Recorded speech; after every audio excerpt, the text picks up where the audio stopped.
αναμνηστικό βιντεάκι από την κατάληψή μας. Λοιπόν, κάνουμε μια συνέντευξη. Ποια είναι τα αιτήματά σου για τη σημερινή... Να σκάσει ο μαλάκας ο Πάρης να μην μιλάει.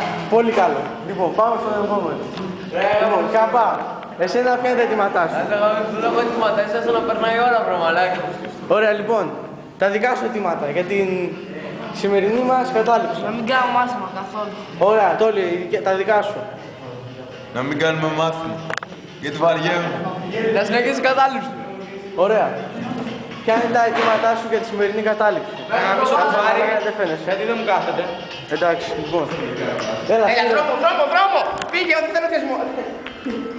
έλα, τα δικά σου αιτήματα. Σίγουρα, πλάκα. Αγάπη σου, ρε. Ξαναρωτά λίγο το προφίλ. Έλα τώρα, θέλει να πιάσει. Βάλε, δόρμα, ρε. Έλα.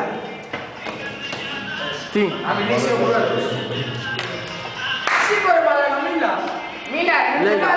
σαν να πω τώρα πολλός πράγμα. Μίλα, μίλα, δεν ξέρω το όνομα. Ω, μαλάκα, να μιλήσω εγώ. Έλα, λέγε. Κάτσε δεν... Περίμενε. Κλείς την κουρτίνα. Λοιπόν, να πω τα αιτήματά μας. Ναι. Τα αιτήματά μας είναι να ανοίξουμε ξύλο στον μπάρι και να...